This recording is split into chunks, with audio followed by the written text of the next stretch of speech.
You are now listening to the Tapped In Podcast with Bailey Scott. Why, hello. My voice is still weird, so give me a chance. Okay, just give me a chance. It'll be back at some point, I promise.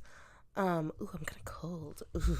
So I was talking to a friend the other day, and they're going through some sort of moving situation, and they were talking to me about it, and they were saying how, of course, they're moving out on their own, and how it's crazy how expensive everything is. And, for them, it's pretty much, they were just essentially saying that their freedom is coming at a cost of a pretty penny. And I was like, freedom isn't free. But what's on the other end is the cost of trusting that this situation is leading you towards your freedom, even though the freedom's been there the whole time. It's leading you towards a sense of freedom that feels finalized and feels official, right? So I started to think freedom isn't free. It comes at the cost of trust.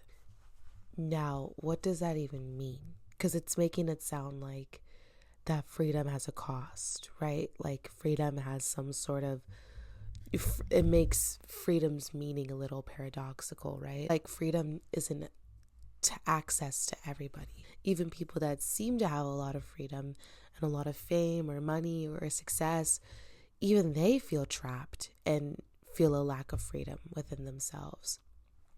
Then I feel like other people, quote unquote, the common folk, might feel, And I feel that something that we all kind of have to come to a basic understanding is that freedom isn't free. It comes at the cost of you trusting that what's on the other side of your desired freedom is true happiness and joy and peace.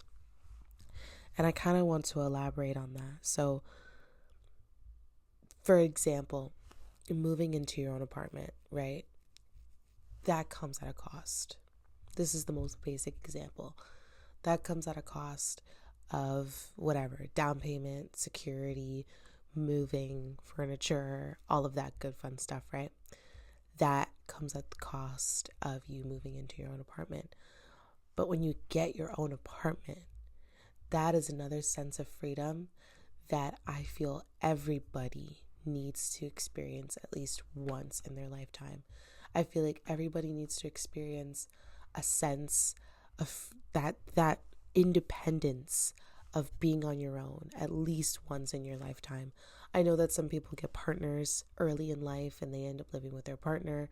I know that some people don't get the luxury of being able to just move out on their own, but I know that there will be a point in life that you'll have kids or you'll be with a lifelong partner or whatever, and you'll wish that you got to be able to experience that solitude that truly comes with being on your own, because that is another sense of freedom.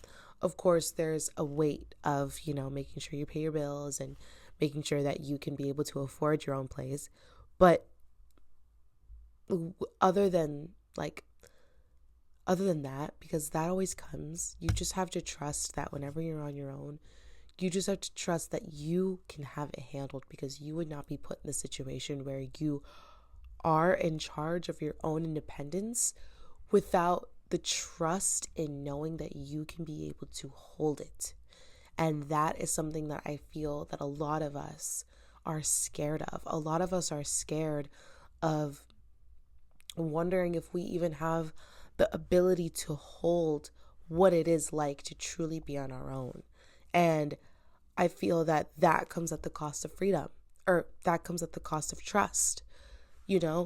We feel so like before we move out, or before we leave our partner, before we leave our parents' house, or before we leave a roommate situation, we always feel like, well, the uncertainty, what's going to be on the other end? I don't know.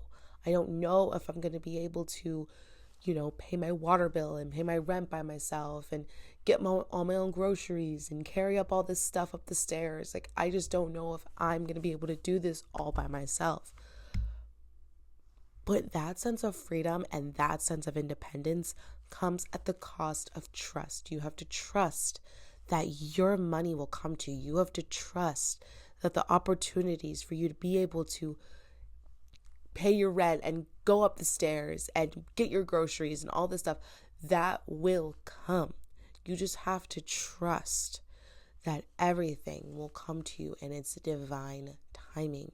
And you just have to trust and have the faith that you know that you will be able to hold the independence that comes with getting your own apartment. And that's just one example of my base meaning of, you have to feel that you can be able to hold what that sense of freedom feels like on the other side. If you are desiring a sense of freedom that you are not currently living in, before you step into actually being able to feel what that freedom feels like on the other side of that abusive relationship, or on the other side of that, toxic friendship, or on the other side of that control cycle that you're probably in with a family member or yourself even, you have to trust that you can hold that sense of freedom and you can remain in that sense of freedom because you have an identity in that sense of freedom. When I think of people in the past, groups of people, or just people in general that have desired freedom, it came at a cost. It always came at a cost. It came at a cost of them having to work up to that freedom, whether that be, running from something or leaving something toxic, without warning, or just having to fight for it. They had to fight for their freedom, right? I feel that we are in a society where we can get things super fast, and we're seeing people get access to things super fast. So it makes us think like, oh, well, if I can't get this tomorrow, then like, what's the point of me even trying, But I think that I have to remember that some things don't come in the time span that we want them to, right? I think that if you're in a toxic relationship, for example, and maybe you live with them, maybe you really are desiring to be on your own. You really want to, but you can't afford it. I think something that we need to remember is to ask for help. Everyone in the past, whatever situation it was, they couldn't get their freedom without help. They had to have access to people that had a higher status, or they had to have access to people that had the resources. If you need help and you want to get out of something, you have to not be afraid to ask for the help. Because, like I said, freedom isn't free. It comes at the cost of trust. You have to trust people. You have to trust your resources. You have to trust the fact that, okay, if I can't go here and I can't go here, then I have to try this. I have to try a friend. I have to try a hotline.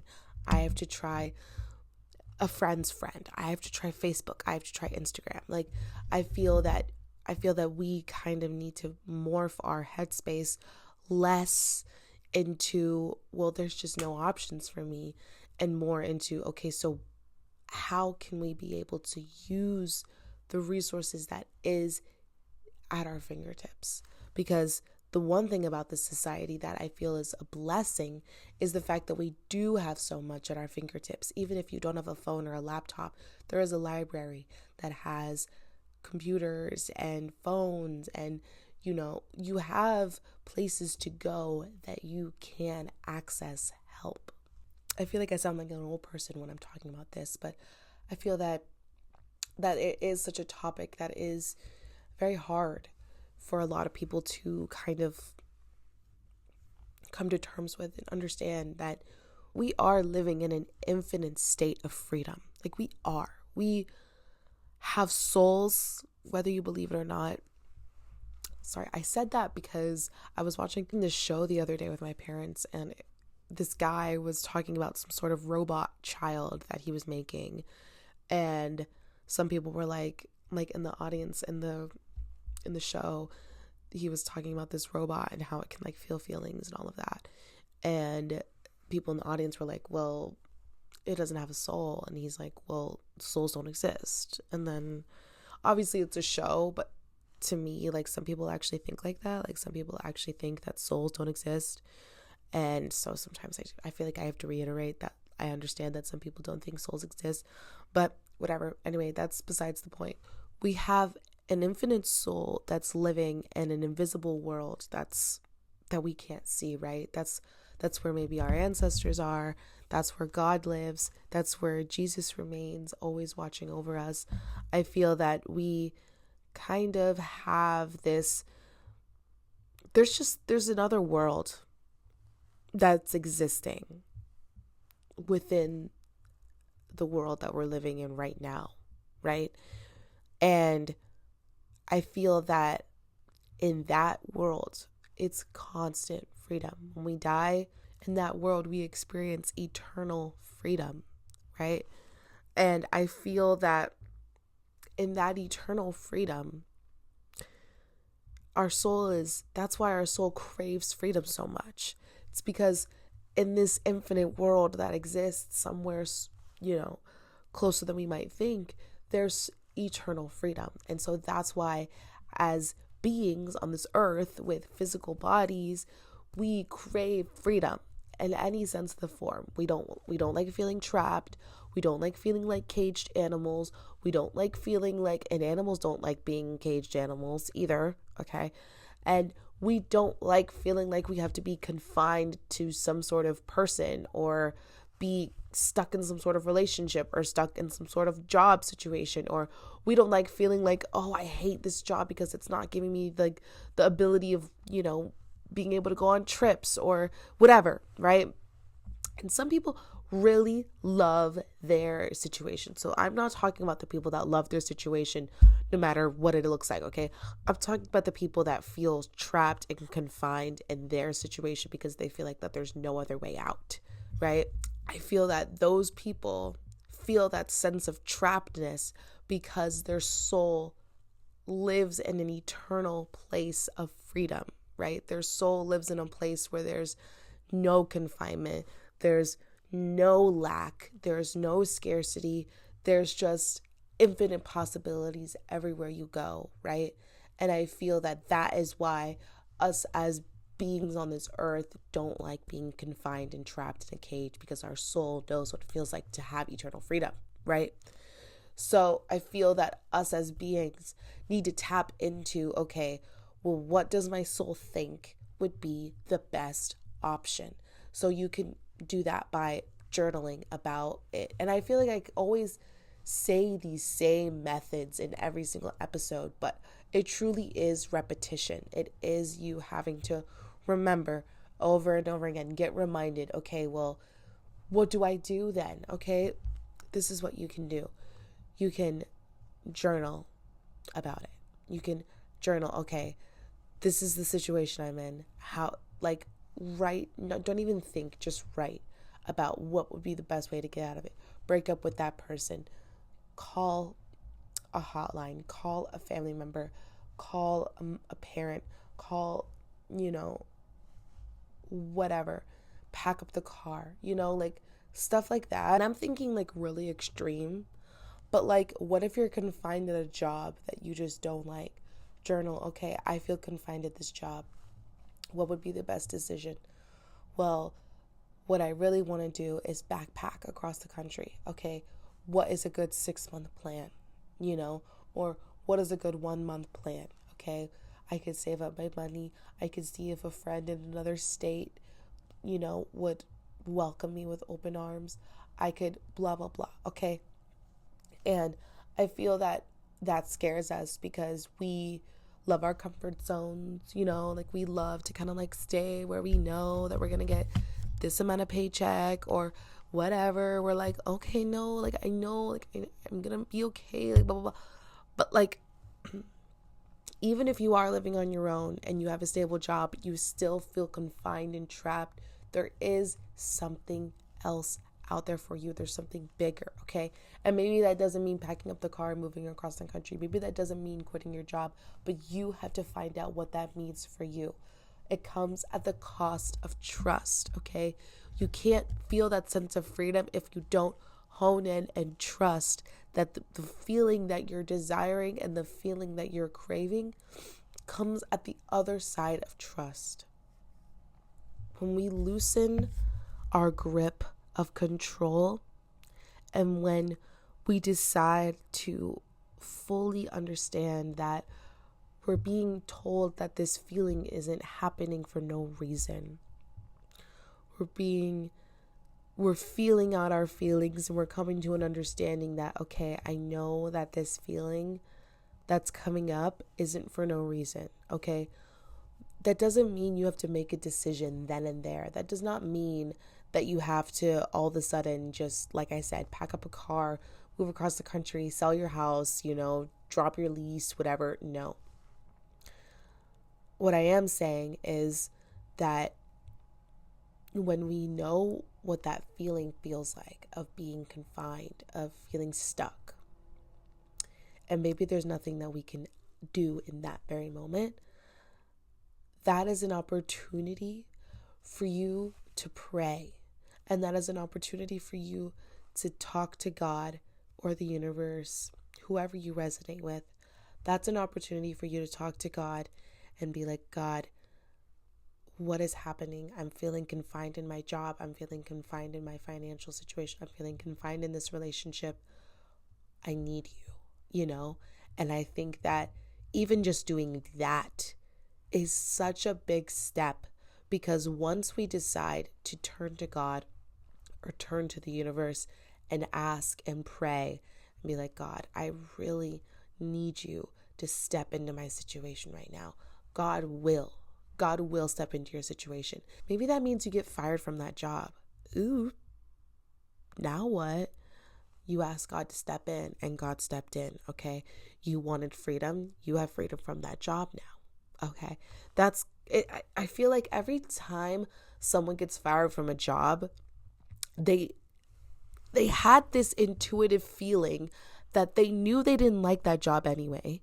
They knew that they didn't want to stay at that job. They knew that they didn't like the energy that they were crafting going to that job and then coming home.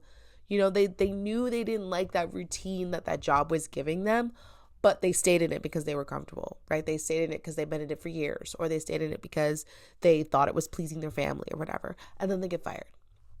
That is God at work. So in that realm of understanding, right, we have to remember that if we're asking God to step in, God's going to step in, okay? And God's going to step in a big way, okay? Because wanting to feel the freedom that heaven feels like, God's going to have to step in a way that puts our humanistic minds into motion, right? Like, it's actually having to put our physical body into trust, because we could say like, yeah, I trust that everything's going to work out. But like, if you don't do anything about it, you're going to end up being stuck somewhere, and you're going to be decades down the line and being like, I don't know why or how I allowed this to last this long. It's because you didn't ask God. You didn't ask for help. So God didn't do anything about your situation, okay? And I feel that we get these like opportunities that maybe require us to move, or maybe require us to kind of step out of our comfort zone a little bit. And those are also sent by God. And a lot of the times we're like, well, that means I'll have to like take a week off work, or like, ooh, that means that I'll have to like move somewhere for a period of time, and I don't know, the kids, like, ugh. Okay, when it comes to kids, I don't know, okay, because I don't have kids, so I don't know what that's like. But I feel that when we kind of hone in on like, okay, This feeling, I'm excited about it. It's something new, it's something different. I feel that it could really bring me joy. I think that we need to kind of hone in on joy, okay? What's on the other side of this? Joy? Okay, go after it, And if getting fired from somewhere really feels debilitating and you're like, dang, like, I don't know how I'm going to get another job. I don't know. No, that's an opportunity for trust. That's an opportunity for you to be like, okay, well, what's on the other side of this? And it might take time. It might take months for you to even find something that feels right. But that one thing, that one opportunity of you getting fired, as long as you didn't do something like bizarre. Like I'm talking about people that got fired for like no reason, kind of, or like some sort of stupid superficial reason. I'm not talking about people that like did actual horrible things and then they got fired. No, I'm talking about people that got fired for kind of just like out of the blue type shit, right? I thought I'd just preface that. But I feel that if you are like in a situation where something drastic happens in your life and you've been craving this freedom, you've been craving this new opportunity, you've been craving something new, and then there's something big like that happens. And that's just one thing. Maybe you were in this toxic relationship, right? And then you find out that that person's been cheating on you or something. That, it's hurtful, it's painful, it's deceiving. But it's also like, whoa, I've been like wanting to get out of this relationship anyway. You know what I mean? It's almost just like confirmation that like, wow, what I've been feeling this whole time is right. You know what I mean? But God decided to just make this situation come into a physical format for you to like click. And unfortunately it hurts. It's uncomfortable. It's like, that doesn't feel good. Like nobody likes getting fired. Nobody likes finding out someone cheated. Nobody likes getting kicked out. But all of those opportunities have freedom on the other side. They really, really do. Freedom comes at a cost. And it comes at the cost of you having to trust. So I want to give you guys a couple little just fun things that you can do so that you can feel freedom more and more on a daily basis. So, of course, I'm going to say meditate. I feel that meditation has changed my life in such a beautiful way, and it really is something that I could talk about for hours, and I really should make a podcast episode of how meditation changed my life. Meditate, because if you can just meditate on the feeling of what it would feel like to be on the other side of that freedom that you're craving, even just feeling that for the quick 15-20 minutes, it's such a beautiful, blissful feeling that you'll crave it on a daily basis, not in a meditation. So you'll do anything in your power to be able to get to that sense of freedom without having to just feel it in a meditation. So meditation, breath work, do the work, right? Pray. Definitely talk to God, talk to the universe, and pray about your situation and what you want on the other end of it. Pray about what feeling you want to feel and ask God about, ask God, plant opportunities, plant seeds. Give me some sort of sense of freedom. Give me an idea of what the freedom could look like, right? And God will implant visualizations in you. He will. And it'll feel so liberating to know what it could look like, right? If you decided to trust. And of course, I would say journal out what it would feel like to feel that sense of freedom that you're craving. Journal out a plan, and you don't even have to execute this plan. This is just a freaking random little like journal prompt, like this doesn't actually mean you have to do this, okay? But if you had all the opportunities in the world and you could leave that job, you could leave that partner, you could leave your roommates, what situation would you write? How would you want it to go? Okay? And that this is just an exercise. Again, this does not mean that you actually have to do it, but once you see it out on paper that, I would break up with this person and I would move here and I would do this and I would live with a bestie or I would be near my bestie. I would get this kind of pet that this person doesn't let me get and I would decorate my apartment like this because they don't like this color. I'm so serious. Get into intricate detail for you, not because like you're going to do this. And the only reason I'm saying that you're not going to do this is I don't want to be held accountable for anything, okay? That you do and doesn't, go as planned, you know what I mean? So, but if you write down this plan and you're like, wait, this could actually work, by all means. But this is just an exercise, okay?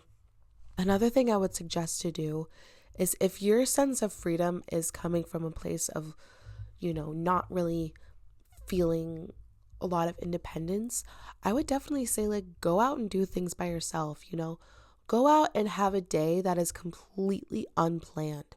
Like go out and have a day, just jump in your car and just be like, I'm just going to go to this coffee shop and just see what happens, like kind of just have a day where everything is given to God or the universe. Go have a day where you're just like, okay, this day is completely like unplanned and I'm just going to give my situation to God, right? And I did this with my friend Christina a couple weeks ago or I should say a couple months ago when we did Halloween. We had like a Halloween photo shoot day and we really had no plan. Like we were just like, okay, we know we want to take photos, we want to make TikToks, but like that's about all we know that we want to do. And the day ended up being such a blissful, fun day being led by God. We just were like, okay, let's just drive around and like find a cute park. And then we found this beautiful park and it was just so cute. It had a cute little waterfall and everything. It was so cute. I literally loved it. And we just reflect on that day and we just go like, that day was truly led by God. Like we just really felt like that everything that like as the day was going on, we were just like, wow, like we just took great photos. Today was just so led by God and we just knew that and we just loved it. And it was just such a beautiful day. So I recommend that if you want to feel a sense of freedom, just go out and have a day on a day off, maybe even before work. If you work at night or after work, if you work during the day, just be like, I have no plans and I'm just going to be led by God right now. Okay. Maybe you'll end up at this restaurant that you've always wanted to try, or maybe you'll end up at a coffee shop you've always wanted to try, or maybe you'll end up at a thrift store and you'll buy something that you never thought you would buy, but you're like, I'm so glad that I'm buying this because I never would have if it wasn't for this completely unplanned day, So give yourself one day out of the month, one day out of the week, to maybe even 1 hour of the day to just have no plan and just let God plan something for you, Let something be so spontaneous, but not spontaneous to the point where you're like flying across the country spontaneous, but like totally do that too. I'm not saying don't be spontaneous, but what I mean by spontaneity is in the sense of if you want to feel that sense of freedom, just go out and be like, okay, God, I'm giving my plans up to you today. And then have a starting point, have a starting point, be a coffee shop, have a starting point, be a movie, have a starting point, be your, this favorite restaurant that you want to go to. And then say that the server or the barista is like, whatever, maybe you're just like, hey, like, have you heard of, a cute thrift store to go to? They're like, oh yeah, like, whatever, okay? Things happen when you go out and you desire freedom. Things happen. Beautiful spontaneity happens, and you just have to go out and seek it, and it'll find you. I promise. It'll find you. I hope that today's episode was relaxing, and I guess it wasn't really a relaxing episode, but I hope that today's episode was able to kind of help you feel a little more at ease with your situation, even if it's not something that is a super, easy, quote unquote, situation. I hope that this episode was able to kind of help you grasp that you have an opportunity to feel a sense of freedom on the other side. You have an opportunity to feel that sense of bliss and calm on the other side.